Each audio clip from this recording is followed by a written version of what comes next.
Bien, bonjour à toutes et à tous, et je vous souhaite la bienvenue à ce dernier volet de mon cycle de cours consacré à l'école, dans le cadre de l'enquête que j'ai commencée il y a maintenant déjà 7 ans, 7 ans sur les mutations à l'œuvre à la fin de l'Antiquité dans le domaine de la culture écrite, enquête que j'ai intitulée « Le calame et la croix », puisque derrière la croix se cache évidemment le christianisme, qui est probablement la révolution la plus spectaculaire qu'a connue cette période, en tout cas dans le domaine culturel. Alors l'école, en tant qu'elle forme ceux qui sont amenés à jouer d'une façon ou d'une autre un rôle culturel dans la société pour laquelle elle œuvre, autrement dit, en tant qu'elle se doit de répondre aux besoins, à la demande de cette même société, ne pouvait être qu'une pièce maîtresse de notre réflexion. Si vous vous souvenez, après avoir passé en revue les 3 niveaux théoriques qui constituent le parcours scolaire d'un élève à la fin de l'Antiquité, celui du grammatiste, grammatistes, celui du grammairien, grammatikos, et celui du sophiste ou rhéteur, niveau dont nous avons vu, en tout cas pour les 2 premiers, qu'ils s'interpénétraient souvent dans la réalité de tous les jours. Et après avoir montré comment ce cursus millénaire, aux méthodes pédagogiques anciennes et éprouvées, avait évolué sous l'influence du christianisme, eh bien, nous nous sommes intéressés aux écoles en milieu monastique, une des spécificités de l'Antiquité tardive, et puisque la société égyptienne était profondément bilingue, nous sommes intéressés aux écoles coptes, écoles monastiques, écoles coptes. Bien, ce sont 2 réalités dont nous avons vu qu'elles constituaient souvent les 2 facettes de la même pièce, pour autant que notre documentation émane, le plus souvent, à cette époque, des monastères où le copte était la langue naturellement majoritaire. Or, notre enquête, à travers les papyrus qu'ont laissés les écoles monastiques et celles de langue copte, s'est constamment heurtée à une difficulté d'interprétation. De nombreux exercices d'écriture étaient susceptibles soit de relever d'un enseignement de l'écriture dispensé à un écolier par le grammatiste, soit d'un enseignement, par exemple de la calligraphie, s'adressant à de futurs copistes qui dominent déjà bien l'écriture, mais qui cherchent à maîtriser les styles d'écriture propres à la copie des manuscrits. Et de fait, les savants modernes se sont partagés entre les 2 explications, ce qui témoigne du travail qu'il reste à faire pour mieux caractériser ces textes, et ce qui témoigne aussi et surtout de la méconnaissance dans laquelle nous nous trouvons quant à l'enseignement professionnel et aux spécificités qui ont pu être les siennes dans l'Antiquité tardive. Par ailleurs, ces mêmes exercices d'écriture font souvent place non à des textes littéraires, qu'ils soient de profanes comme Homère ou qu'ils soient chrétiens comme la Bible, mais à des textes de la vie de tous les jours comme les lettres. A-t-on affaire alors à un enseignement qui cherche à former des élèves qui deviennent le plus vite possible autonomes dans le domaine de l'écrit, ou à des apprentis secrétaires qui seront amenés à rédiger des lettres pour le compte d'un particulier ou pour le compte d'une administration? Le premier cas nous ferait toucher du doigt un phénomène qu'on pourrait qualifier de pragmatisation, voire de professionnalisation de l'enseignement scolaire, tandis que le second relève d'un enseignement professionnel proprement dit. Ces 2 cas, d'ailleurs, ces 2 phénomènes ont pu très bien cohabiter. Bref, nous ne pouvions pas finir ce cycle sur l'école sans nous attaquer au problème de l'enseignement professionnel. Il y a d'autant plus d'urgence à le faire que l'abondante bibliographie sur l'enseignement, qui n'a cessé d'ailleurs de croître ces dernières années, ne s'intéresse qu'à l'enseignement généraliste, selon la conception classique que s'en faisaient les anciens, avec ces 3 cycles que je vous ai rappelés tout à l'heure, et les méthodes afférentes à ces 3 cycles. Comme si l'enseignement spécialisé échappait au domaine de l'enseignement. Et depuis les monographies générales sur l'enseignement, celles célèbres que j'ai eu l'occasion souvent de citer, d'Henri-René Maroux, Histoire de l'éducation dans l'Antiquité, dont la dernière édition revue par l'auteur date de 1964, et plus récemment celle de Jan Stenger, Education in Late Antiquity, Challenges, Dynamism and Reinterpretation, qui couvre la période allant de 300 à 550, publiée à Oxford en 2022. Donc, depuis ces monographies jusqu'aux ouvrages consacrés à l'enseignement plus spécifique de l'Égypte, celui évidemment de Raffaella Cribiore, Writing Teachers and Students in Greco-Roman Egypt, publié à à Atlanta en 1996, et de la même savante Gymnastics of the Mind, Greek Education in Hellenistic and Roman Egypt, publié à Princeton en 2001, eh bien, l'éducation professionnelle n'occupe que quelques lignes en passant quand elle n'est pas totalement ignorée. Ce silence est plus qu'étonnant. Si certains chercheurs affirment, je mets la citation à l'écran, qu'il n'y avait pas d'école professionnelle dans l'Empire romain, d'autres reconnaissent l'ignorance qui est la nôtre en la matière. Ainsi, au sujet des juristes, un collègue conclut son étude sur la façon dont on se formait au droit en avouant que, et je le cite, vous avez le texte original en anglais à l'écran, il conclut « Nous n'avons pratiquement aucune idée de la manière dont ils étaient formés. Auto-formation à partir de textes juridiques disponibles, apprentissage à l'ancienne, études dans des écoles moins prestigieuses. On peut supposer qu'on a eu recours à toutes ces options, mais nous ne pouvons pas déterminer avec précision comment et dans quelle proportion. » On pourrait étendre ce constat à d'autres spécialités. Alors je vous propose, cette année, de combler cette lacune criante de la recherche en explorant les modalités de formation des professionnels de l'écrit, autrement dit, l'enseignement professionnel menant à des métiers relevant des arts libéraux, pour reprendre une nomenclature qui bénéficie d'une longue tradition, d'abord grecque, sous le nom de enkyklios paideia, enseignement général, mais on trouve aussi dans les textes grecs l'adjectif eleutheria pour désigner les disciplines libérales, qui a été traduit en latin par artes liberales. Alors ces arts libéraux comprenaient trois arts, trois technai, trois arts littéraires, la grammaire, la rhétorique et la dialectique, et quatre arts scientifiques, la géométrie, l'arithmétique, l'astronomie, la musique, cela selon une liste qui se stabilise au 1er siècle avant Jésus-Christ et qui connaîtra un grand succès au Moyen-Âge carolingien sous la forme du trivium et du quadrivium. Alors, de ces arts libéraux procèdent des professions qui s'opposent aux métiers artisanaux jugés vils et indignes d'un homme libre, comme le rappelle Cicéron. Et j'aurai l'occasion de vous citer ce passage plus tard, et ce en vertu d'un préjugé sur lequel donc, je reviendrai plus longuement la semaine prochaine. Laissant de côté l'enseignement artisanal, nous limiterons notre enquête aux formations donc, conduisant, je l'ai dit, à des professions liées à l'écrit, qu'elles sollicitent l'univers des lettres ou celui des chiffres. D'ailleurs, je vous rappelle qu'en grec, les chiffres s'écrivent aussi avec des lettres.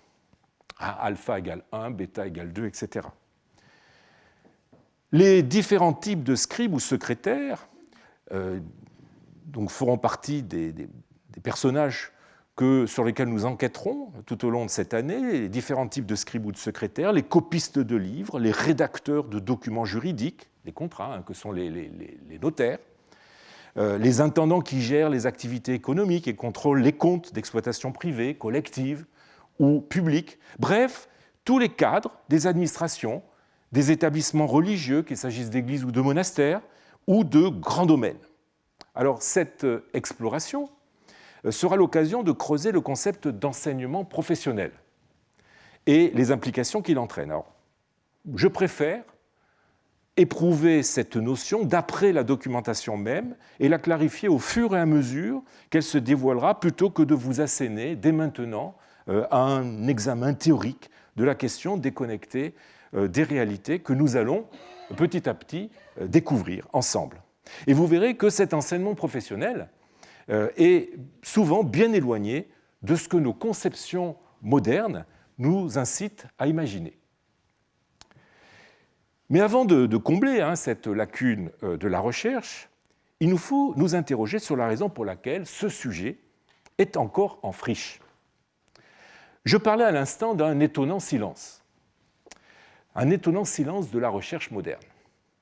Alors volontaire ou involontaire, conscient ou inconscient, ce silence a de fortes chances de n'être pas contingent et pourrait bien tenir aux conditions historiques et intellectuelles dans lesquelles cet enseignement s'est développé dans l'Antiquité, tout autant qu'aux préjugés ou aux limitations propres à la recherche moderne. Il faudra aussi nous interroger, nous, chercheurs d'aujourd'hui. Alors commençons par faire parler ce silence plus qu'assourdissant. Alors, outre qu'il n'a guère fait l'objet d'un discours et d'une réflexion de la part des anciens, pour des raisons sur lesquelles je reviendrai, contrairement à l'enseignement généraliste, eh bien, l'enseignement professionnel n'est pas seulement absent des textes. Il est matériellement invisible et se dérobe à quiconque essaierait de le cerner dans son organisation, dans les lieux où il a pu se déployer. Et en cela, il vous rappellera ce que je disais de l'école en général lorsque j'ai commencé ce cours en 2023. Souvenez-vous, nous avions vu qu'il n'existait presque aucune trace archéologique d'école qui soit certaine, à l'exception des auditoria, des salles de cours d'Alexandrie pour l'enseignement supérieur, et de l'école trouvée à Ameida, dans les oasis, pour l'enseignement primaire ou secondaire. Et j'avais alors conclu à la volatilité du fait scolaire. La situation est pire encore avec l'enseignement professionnel. Plus encore que l'enseignement scolaire, celui-ci est frappé du sceau de l'informel. On ne s'attend pas à ce qu'il y ait pu avoir des écoles par filière abritées dans des locaux dédiés. Il y a fort à parier que dans la plupart des cas, la formation était dispensée dans un cadre familial. Et en vertu de l'adage « tel père, tel fils », les métiers se perpétuaient de père en fils, et ce dernier apprenait son métier en regardant son père ou un autre membre de sa famille. C'est une situation dont témoigne l'écrivain Lucien de Samosate, au IIe siècle après Jésus-Christ, dans un écrit intitulé « Le songe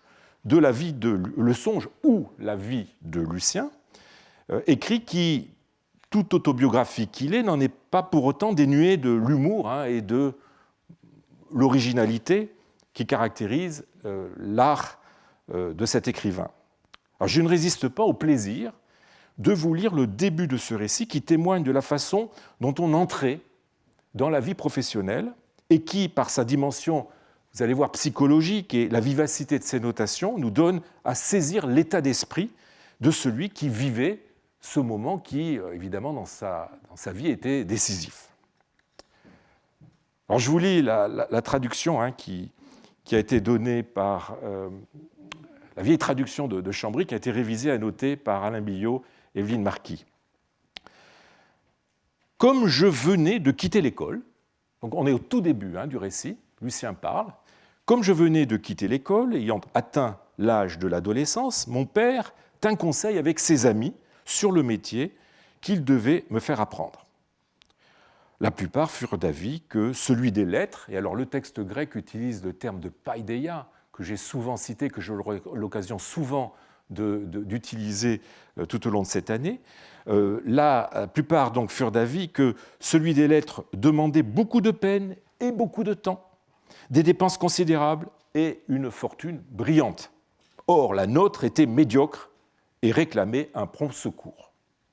Si au contraire, j'apprenais un de ces métiers naturels, manuels, qui étaient les leurs. Et alors, le texte grec utilise un terme très intéressant sur lequel j'aurai l'occasion de revenir. Pour l'instant, essayez de vous en souvenir. Il dit « tekne ton banozon », le métier des artisans, banozos. J'en reparlerai. Donc si au contraire, j'apprenais un de ces métiers manuels qui étaient les leurs, tout d'abord, il me procurerait tout de suite à moi-même de quoi me suffire, et je ne serais plus grand comme je l'étais à la charge de mes parents. Enfin, avant longtemps, je réjouirais le cœur de mon père en lui apportant au fur et à mesure ce que je gagnerais. On mit ensuite en délibération une autre question. Le choix d'un métier qui fut le meilleur et le plus facile à apprendre, qui convint à un homme libre. Cette notion d'homme libre est très importante, évidemment, pour les Grecs. Un homme libre qui exigea peu de frais d'installation et fournit un revenu constant. Comme les uns prenaient un métier, les autres un autre, selon leur goût ou leur expérience, mon père, tournant les yeux vers mon oncle maternel, qui assistait au conseil et qui, excellent sculpteur, passait pour un artiste des plus renommés dans l'art de tailler le marbre, dit « Nous n'avons pas le droit de donner la préférence à un autre métier quand tu es là. Emmène-le donc, dit-il en me montrant, et quand il sera chez toi, apprends-lui à devenir un bon tailleur de pierre, un bon ajusteur, un bon statuaire. C'est un métier où il peut réussir aussi, avec l'adresse naturelle que je lui connais. » Ce qui lui faisait croire, reprend Lucien, ce qui lui faisait croire, c'est que je m'amusais avec de la cire. Quand l'école était finie, je grattais la cire, je modelais des bœufs, des chevaux et, ma foi, même des hommes, et j'attrapais la ressemblance, au jugement de mon père. Ce qui me valait des coups de la part de mes maîtres, me valait à présent des louanges pour mes heureuses dispositions, et l'on fondait sur moi les plus belles espérances. On comptait bien, d'après mes talents à modeler, que dans peu de temps, je saurais le métier. Quand on jugea que le moment était venu de commencer mon apprentissage et qu'on m'eut remis entre les mains de mon oncle, je ne fus point fâché, ma foi, de mettre la main à l'œuvre. Au contraire, il me semblait que ce serait pour moi un charmant amusement et que je me ferais valoir parmi mes camarades si l'on me voyait sculpter des dieux, fabriquer de petites statuettes pour moi-même et mes meilleurs amis. Mais il arriva dès l'abord ce qui arrive ordinairement aux débutants. Mon oncle, m'ayant donné un ciseau, me dit de tailler doucement une tablette qui se trouvait au milieu de son atelier, en ajoutant le mot connu, « chose commencée est à moitié faite ». Mais dans mon inexpérience, je donnai un coup de trop sec et la tablette se cassa. Mon oncle, en colère, prit un bâton qui se trouvait là et m'initia à son art d'une façon qui n'était ni douce ni encourageante, et c'est par des larmes que je préludais dans la carrière. M'échappant alors de l'atelier, je retourne à la maison sans cesser de sangloter et les yeux pleins de larmes. Je raconte l'histoire du bâton en montrant les meurtrissures. Je me plains de l'extrême brutalité de mon oncle en ajoutant qu'il ne m'a traité ainsi que par jalousie, de peur que je le surpasse dans son art. Ma mère, indignée, fit à son frère force reproche. La nuit survint, je m'endormis encore en larmes et songeant toujours au bâton. Alors, comme Lucien, eh bien, de nombreux jeunes apprenaient leur métier en famille, se formant ainsi dans les lieux mêmes où le parent exerçait. C'est ainsi que, récemment, on a proposé d'identifier deux notaires de l'Oxyrhynchos byzantine, Philoxène et Victor, comme père et fils, du fait même des spécificités qu'ils partageaient, comme l'inclusion d'une date dans leur signature, techniquement les complétions que le notaire met en fin de document, et du fait que le second était fils d'un Philoxène. On pourrait multiplier les exemples de scribes ou de notaires exerçant leur métier de père en fils et qui se sont formés sous la houlette de leur père ou d'un parent, là même où ceux-ci travaillaient. C'est donc a priori dans les bureaux administratifs ou notariaux qu'on serait tenté de chercher nos apprentis secrétaires ou notaires. C'est dans les scriptoria, c'est-à-dire les ateliers de copistes, qu'on a des chances de trouver nos apprentis copistes. Autrement dit, il faut renoncer à retrouver des traces archéologiques de ce type d'enseignement. Nous aurons l'occasion de rencontrer dans quelques textes de véritables écoles dévolues à des formations professionnelles, hein. Rarement, nous le verrons. À l'instar de cette école de sténographie fondée par Protogène au IVe siècle, qui, nous raconte l'historien de l'Église Théodoré de Cire, je le cite, hein, ayant trouvé un lieu adéquat, en fit une école et un lieu pour les pédagogues. Là, donc, on a vraiment un bâtiment, une école qui est consacrée à cet enseignement de la sténographie. Mais c'est là un exemple plutôt rare qui ne nous permet cependant pas de comprendre les spécificités des écoles professionnelles et d'en dresser une typologie. Quand ils se dévoilent comme des entités à part entière, eh bien, ces lieux de formation se présentent comme des écoles de type classique et, à l'instar des écoles généralistes, hein, classiques, primaires, secondaires, etc., échappent à toute investigation qui viserait à se les représenter de façon plus concrète. Alors, à défaut de lieu, pouvons-nous nous faire une idée plus claire des acteurs de cet enseignement ? Alors, la relation entre maître et apprenti pouvait faire l'objet de contrats, hein, de transactions écrites, susceptibles de livrer des informations sur ces acteurs, âge et situation sociale de l'élève, d'après celle de son père ou tuteur, qui apparaît comme une des parties du contrat, qualité et situation sociale du maître, qui constitue l'autre partie, durée et organisation de l'enseignement professionnel. Il se trouve que les papyrus ont livré un grand nombre de contrats d'apprentissage ou de formation qui étaient appelés en grec des didascalikai, hein, didascaliké pluriel didascalikai, hein, qui vient du verbe grec didasko, enseigner. Ces contrats ont fait l'objet d'une mise au point en 1995 de la part de Marco Bergamasco, qui en rassemble le corpus, qui en dresse la typologie et le formulaire, et qui en étudie les aspects socio-économiques. Alors, à l'époque où Bergamasco a écrit cet article, ces contrats étaient au nombre de 42 pour toute la période gréco-romano-byzantine. Malheureusement, leur nombre décroît drastiquement après le IIIe siècle, comme vous le voyez sur ce schéma, enfin sur cette liste. Il n'y a plus que 3 didascalikai pour la période qui nous intéresse. En outre, il s'agit presque toujours de contrats d'apprentissage d'un métier vraiment purement artisanal. La majorité tourne autour du tissage, hein, gerdiaké tekné, de la broderie, hein, ton plumarison tekné, ou le cardage de la laine, ktenistiké tekné.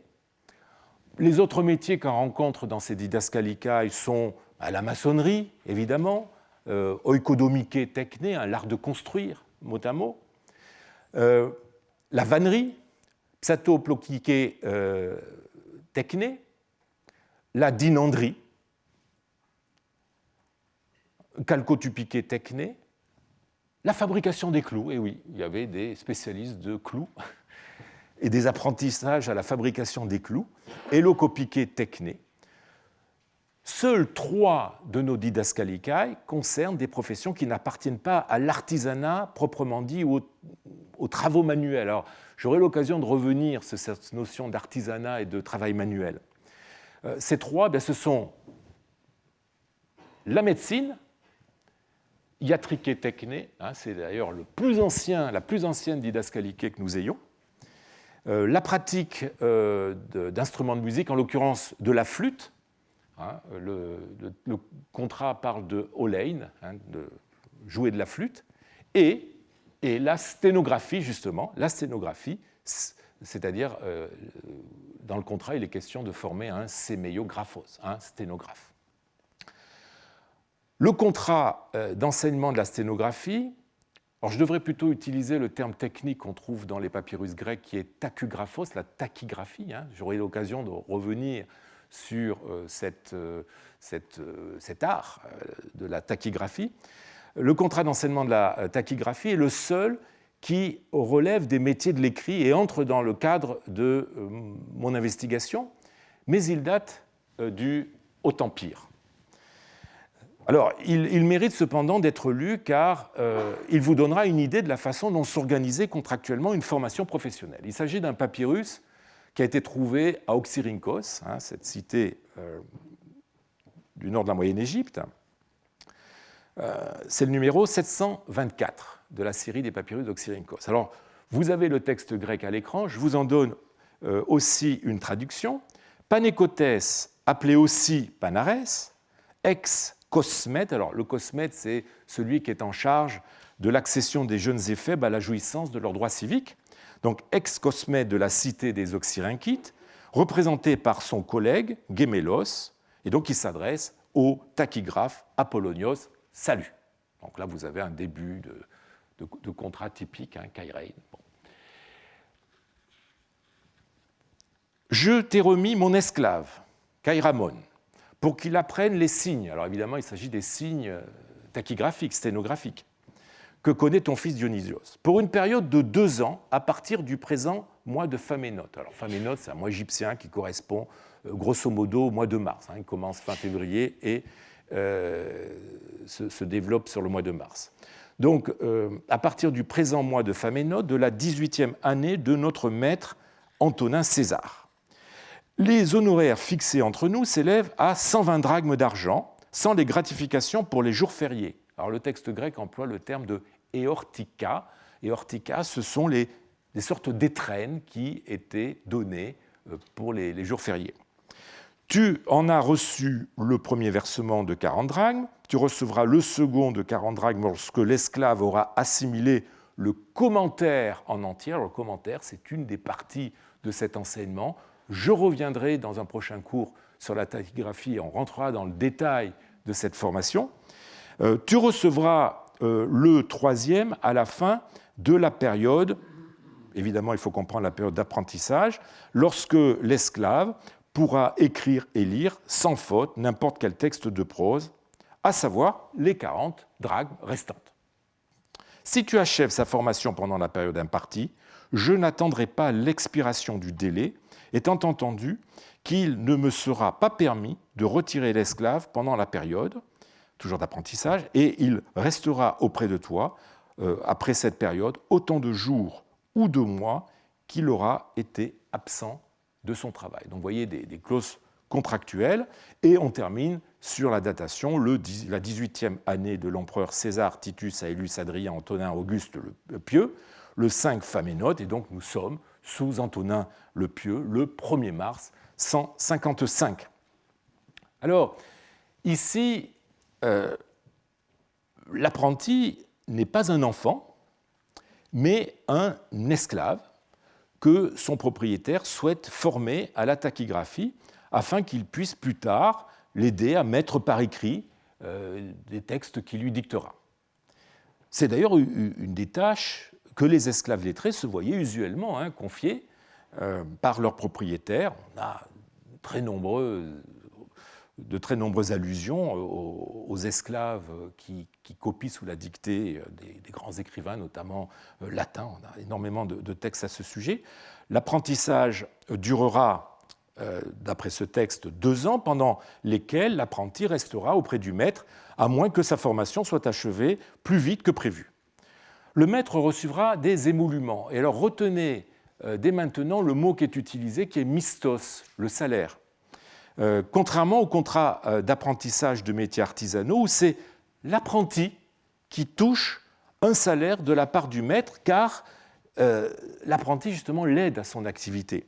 Et alors, cette différence capitale explique qu'on a pris l'habitude de distinguer, dans la catégorie des contrats de formation, de distinguer, d'une part, les contrats d'apprentissage, qui sont appelés en anglais Training ou Apprentice Contracts, en allemand Lehrverträge, et de l'autre, les contrats d'enseignement, en anglais Teaching Contracts ou en allemand Unterrichtsverträge. On notera enfin que le salaire du maître est une somme assez élevée. Hein. Vous voyez 120 drachmes, alors payé en 3 fois, hein, 40, 40, 40.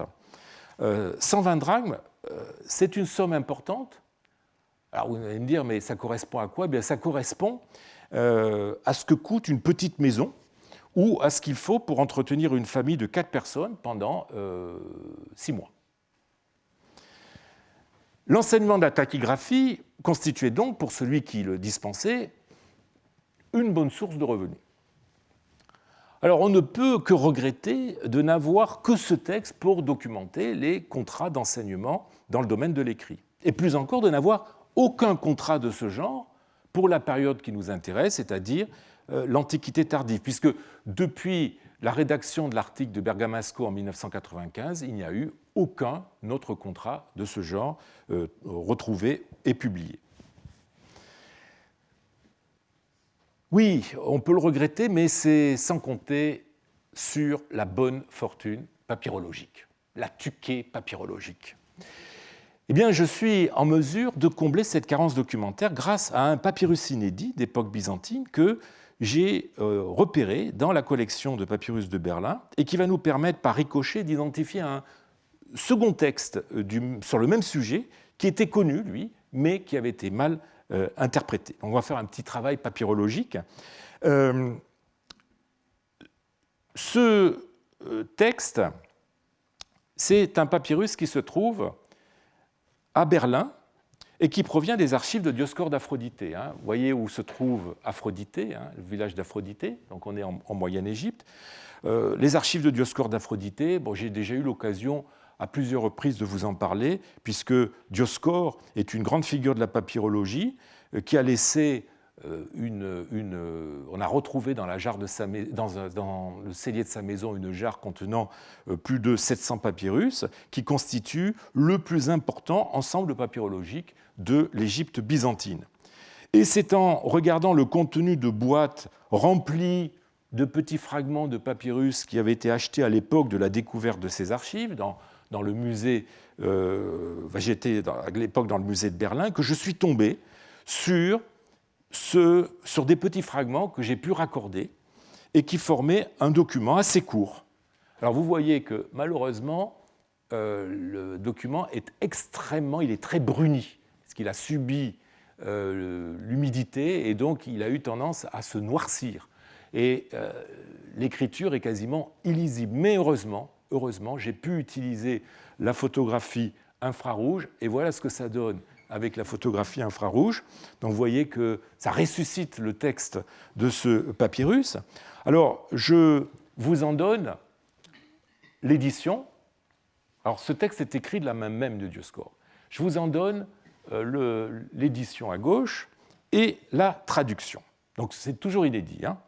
De la part de Dioscore, fils d'Apollos, petit-fils de Dioscore, à Jean, fils d'Achorios, Pséphistes, alors je reviendrai sur le sens de ce mot, originaire de Lycopolis. Vous savez que dans un contrat, les parties s'identifient toujours par leur patronyme, mais aussi par ce qu'on appelle l'origo, c'est-à-dire leur provenance, leur cité ou leur village de provenance. Donc Dioscore est d'Aphroditée et Jean est de Lycopolis. Donc Jean, originaire de Lycopolis, et enseignant après Dieu de mon fils Pétros, salut. On retrouve toujours cette salutation qui débute les contrats. Je te dois, au titre du règlement complet de tout le salaire de mon fils susmentionné, 4 carats d'or, et je suis prêt à te les donner au mois de Pharmouti. Pharmouti, c'est fin mars, avril, jusqu'au 5 du mois de Pacon, c'est-à-dire le 30 avril, de la présente première indiction, qui est la fin de celle-ci et le début de la deuxième indiction. Alors, je reviendrai sur ce que sont les indictions. Le contrat est ensuite daté, écrit le 23 Phaménode, nous sommes le 19 mars. Et je reprendrai ce bien reçu, étant donné que je donnerai les carats en petite monnaie. Et là, malheureusement, on a un texte qui est raturé et que je n'ai pas pu réussir à lire. Au verso, vous avez écrit « Reconnaissance de dette » de Dioscore, fils d'Apollos, au titre du salaire de Pierre, son fils.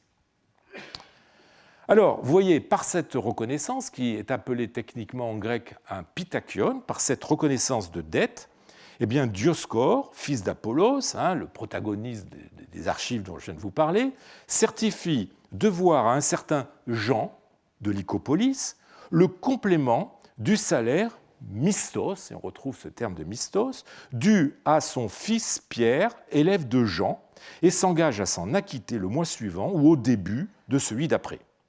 Alors, avant de revenir sur la situation que nous raconte ce papyrus et sur son intérêt pour le sujet qui nous intéresse, je n'ai pas oublié que je vous parle de l'enseignement professionnel, eh bien, il me faut rapprocher ce texte d'un autre qui appartient à la collection de Londres.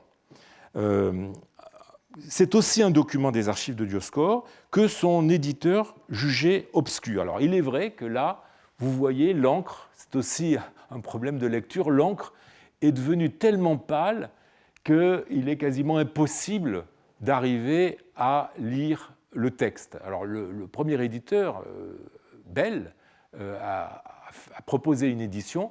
J'ai eu l'occasion de revoir ce papyrus à la British Library et d'orienter la lumière de façon oblique, de façon à faire mieux apparaître l'écriture, ce qui m'a permis de proposer un texte. Je vais y revenir. Alors, ce texte de Londres est un reçu par lequel un enseignant, il est question à la ligne 5, vous avez le verbe didaxai, qui est l'infinitif aoriste de didasco, enseigner. Donc un reçu par lequel un enseignant reconnaît avoir reçu le salaire dû à son élève, un certain Pierre, fils de celui pour qui justement était mis le reçu. Alors, vous voyez que l'identité du fils ne laisse guère de doute sur le fait que nous avons affaire au même parti, mais là dans un rapport inverse. Dans un rapport contractuel inverse, puisque c'est le maître qui s'adresse au père. Alors je propose de corriger le texte de l'édition de la façon suivante. Voilà le texte, j'ai mis en haut ma proposition de lecture, et donc je vous lis la traduction du début de ce reçu. Flavius Jean, fils d'Acorios, originaire de Lycopolis, à Dioscore, fils d'Apollos, originaire d'Aphroditée. J'ai reçu de toi au titre du règlement du salaire de ton fils Pierre 3 carats, et malheureusement la suite du texte est assez difficile à comprendre du fait des lacunes marginales. Alors on constate que la date du reçu de Londres, c'est-à-dire 21 Faménote, 17 mars d'une 15e indiction, est très proche de celle du papyrus de Berlin, qui est daté du 23 Faménote, c'est-à-dire 19 mars d'une première indiction.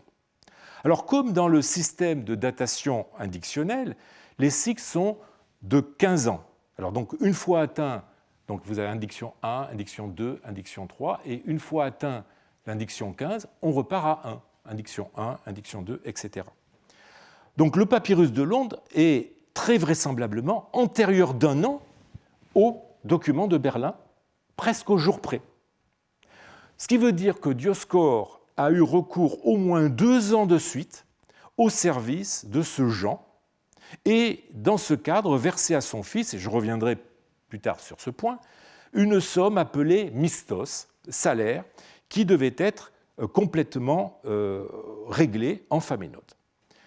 La deuxième année, celle du document de Berlin, eh bien, Dioscore a dû ou préféré repousser d'1 mois le versement de cette somme. Je suis prêt à te le donner au mois de Farmoutier, etc., pour des raisons qui nous échappent, d'où la reconnaissance de dette que constitue le papyrus de Berlin à gauche. Alors, le problème des indictions, c'est qu'elles ne sont pas datées absolument. Cette méthode de datation a été imposée par l'administration fiscale qui a cherché une autre façon de calculer le temps, un autre compute, plus léger que les longues datations régnales ou consulaires, plus pratique, plus en phase avec le rythme de la vie agricole et donc avec le règlement des impôts. Mais son inconvénient pour nous tient à l'absence de point de référence. Contrairement à l'année régnale ou consulaire, eh bien, l'indiction n'est jamais absolue puisque les cycles indictionnels ne sont jamais différenciés. Dans une indiction, dans une datation régnale, vous avez tout de suite le nom de l'empereur. Donc l'an 3 de tel empereur, vous savez tout de suite ce que c'est. Mais l'indiction 3, ça ne veut rien dire. Ainsi, l'indiction 1, dans notre document, peut très bien correspondre, là je vous ai fait une table de toutes les correspondances entre les années indictionnelles et les années du calendrier julien. Vous voyez que notre papyrus, nous savons que Dioscore est du VIe siècle, donc théoriquement, ça pourrait, alors l'indiction 1 pourrait très bien être 507, alors 507-508 parce que les années indictionnelles sont à cheval sur les années juliennes, 522-523, 537-38, 52-53, 67-68, 582-83, 597-598. Bon. Il nous faut donc trouver d'autres indices pour refermer la fourchette. Eh bien, c'est un troisième document de ces mêmes archives de Dioscore, qui est aujourd'hui au Caire. Donc, vous voyez, Berlin, Londres, le Caire, nous voyageons. Eh bien, il s'agit du papyrus 67 309 des papyrus byzantins publiés par Jean Maspero. C'est ce papyrus qui va nous permettre de surmonter ce problème de datation. Il s'agit d'un prêt daté de mars 569, et il est contracté par un certain, je vous donne le texte, un certain Flavius Jean, fils d'Akakios et de la bienheureuse Marthe, perfectissime commis du bureau des comptes, le bureau des comptes, c'est l'administration fiscale, et comptable de l'école d'Antinopolis. En fait, le texte plus loin nous dit qu'il s'agit de l'école d'Antinopolis, originaire de la clarissime Lycopolis, mais résidant depuis longtemps ici dans cette magnifique cité des Antinoïdes, donc Antinopolis. Donc vous voyez l'origine lycopolitaine de ce Jean, le fait qu'il travaille à l'école d'Antinopolis, ne laisse aucun doute sur le fait qu'il faille l'identifier aux gens de notre document de Berlin et de Londres, ce qui permet d'ailleurs de corriger la lecture de Jean Maspero, qui lisait le patronyme Akakios, mais en fait, il faut lire Akorios. Alors, malheureusement, le papyrus, vous voyez, est très endommagé, mais en fait, cette trace ici est tout à fait incompatible avec la lecture Akakios, et donc c'est bien Akorios qu'il faut lire. Ce texte date d'une seconde indiction, mais la datation régnale nous assure que nous sommes en 569. Voilà qui nous permet de dater notre document de Berlin du 19 mars 568 et celui de Londres du 17 mars 567. Alors c'est assez important pour notre histoire, parce que à ce moment-là, Dioscore avait quitté son village d'Aphrodité et était parti s'installer à la capitale de la province de Thébaïde, Antinopolis.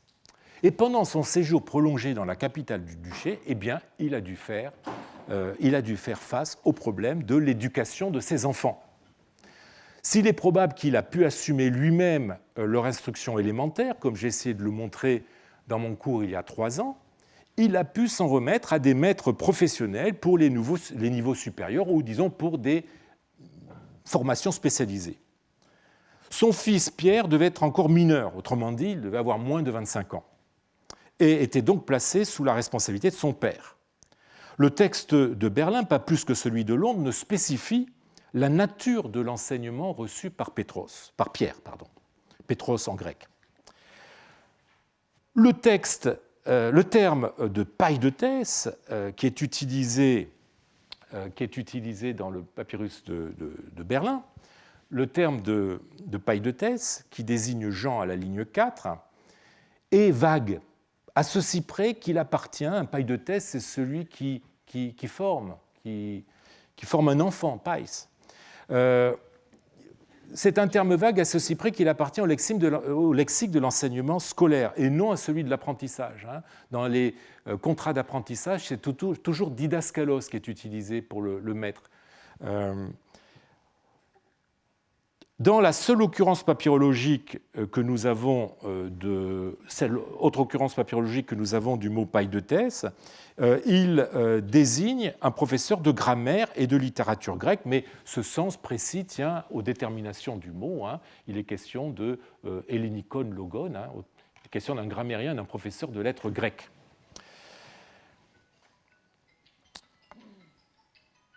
Alors, ici, nous n'avons pas de détermination qui nous permette de comprendre ce qu'il y a derrière ce terme de paille de thèse.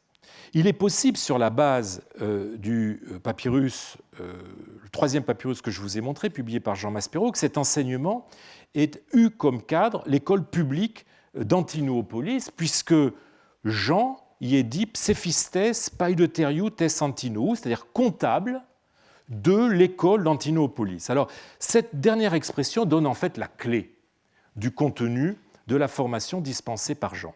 Mais encore faut-il la comprendre correctement, car elle n'est pas sans ambiguïté.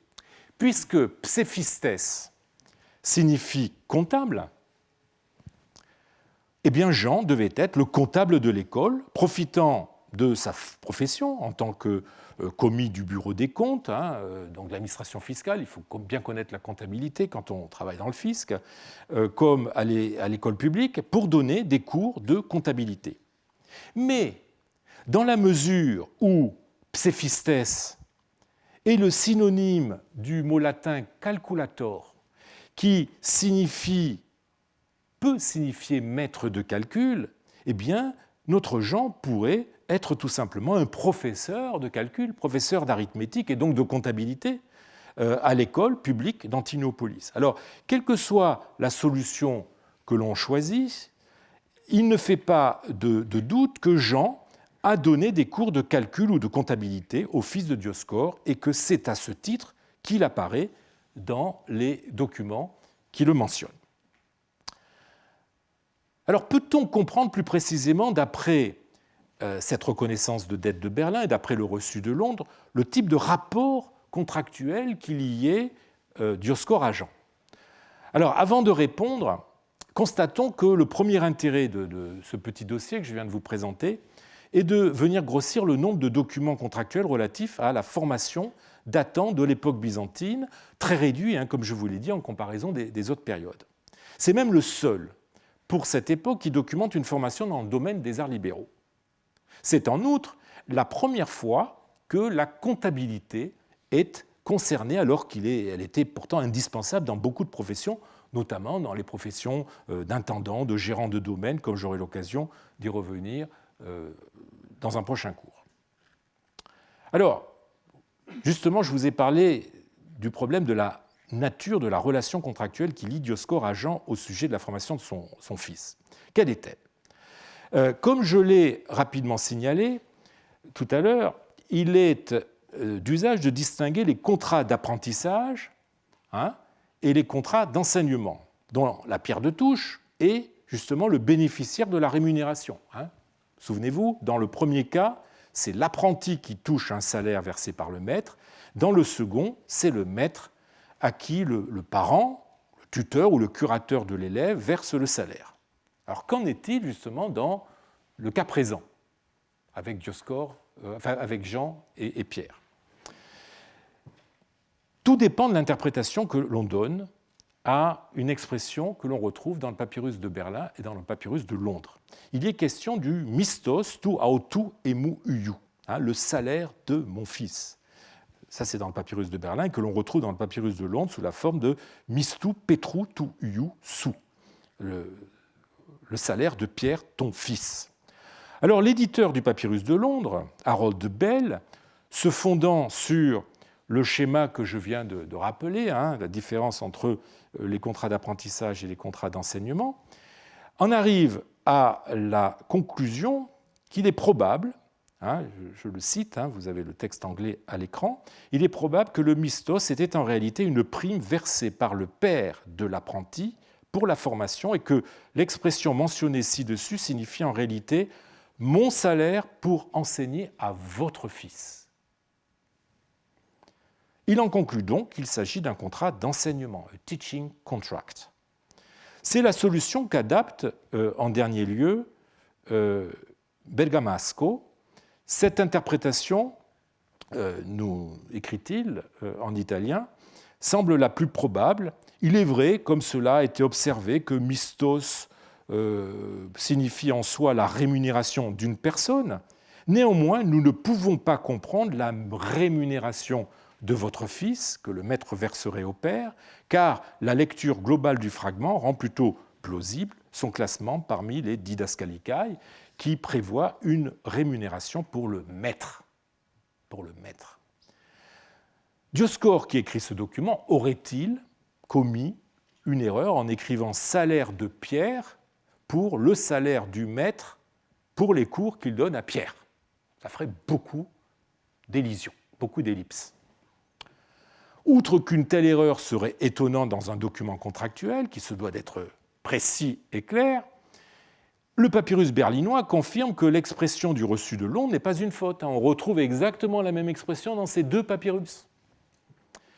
Il me paraît impossible de considérer que mistos, le mistos d'un tel, puisse signifier salaire pour l'enseignement dispensé à un tel. Cette ellipse est vraiment trop brutale et trop ambiguë. On doit donc s'en tenir à une interprétation qui s'appuie sur la lettre du texte. Dioscore verse un salaire à son fils dans le cadre de la formation que suit celui-ci auprès de Jean. On a là un schéma qui est en total décalage par rapport à celui qui se dégage des autres contrats de formation. C'est le père normalement qui verse, enfin ici c'est le père qui verse un salaire à l'apprenti ou à l'élève, alors que c'est normalement au maître que revient cette obligation. C'est l'apprenti ou l'élève qui touche un salaire, alors que dans les autres contrats de formation, dans le domaine des arts libéraux, c'est toujours le maître qui reçoit un salaire. On pourrait a priori penser que la somme versée par Dioscore pour le salaire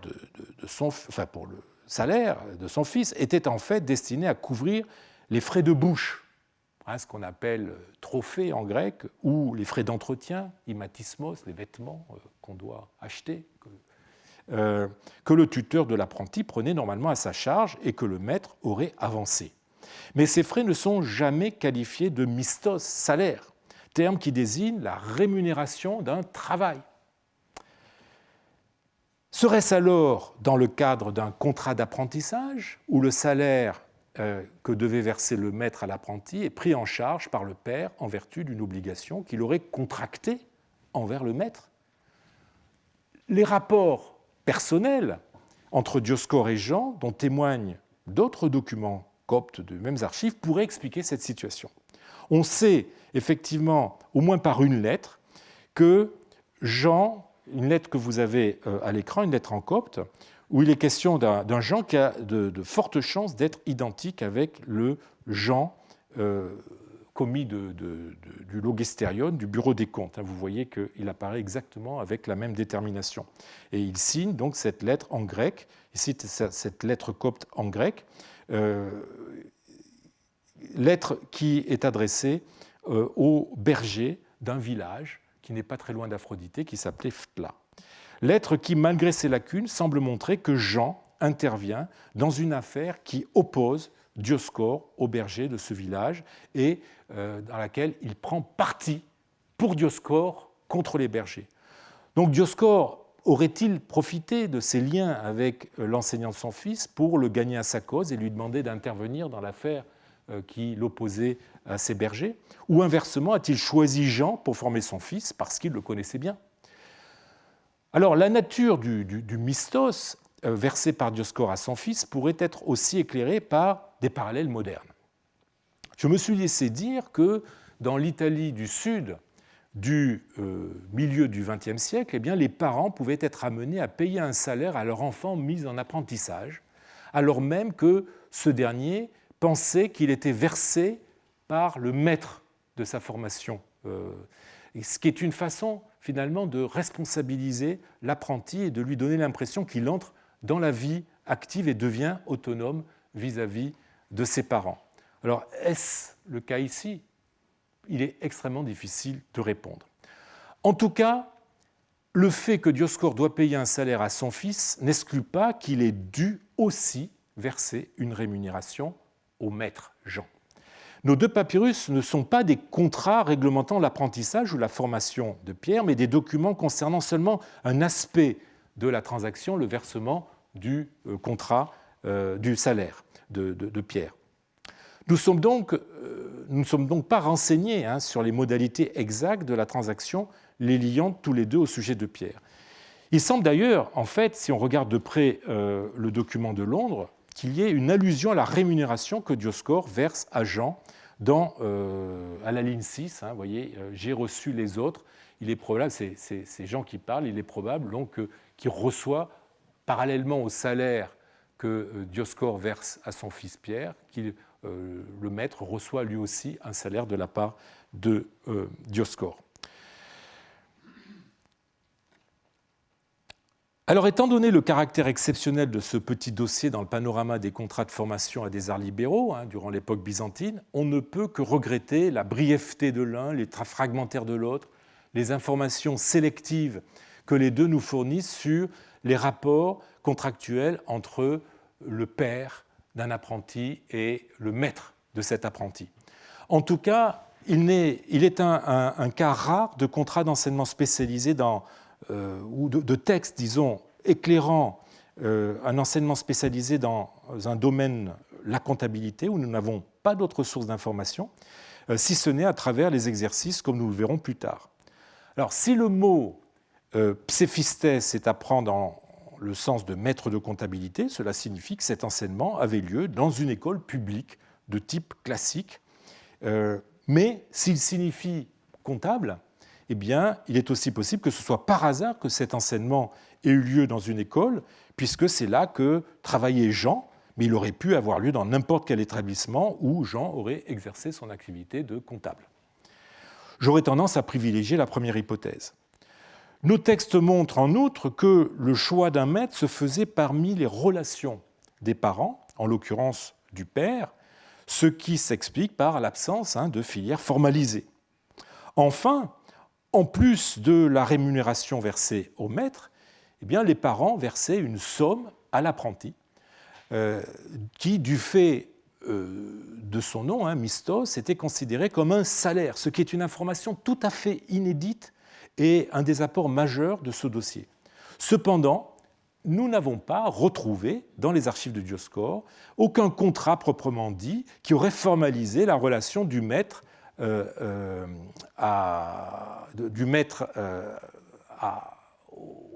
au père de son apprenti. Seuls subsistent des documents relatifs au versement du salaire, reconnaissance de dette et reçu. Alors, est-ce à dire que Dioscore aurait engagé Jean sans passer par la rédaction d'un contrat?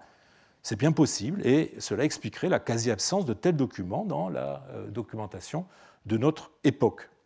Les accointances entre Dioscore et Jean permettraient de s'en passer, surtout si, durant cet apprentissage, Pierre aidait Jean, ce qui obligeait Jean vis-à-vis de Dioscore, tout autant que Dioscore était obligé vis-à-vis de Jean. Alors, la rareté de tels documents est, loin s'en faut, l'unique raison pour laquelle l'éducation professionnelle est mal connue aujourd'hui. Nous verrons la semaine prochaine que les préjugés en vogue à l'époque pouvaient expliquer qu'elle se situe dans un angle mort de la recherche. Je vous remercie.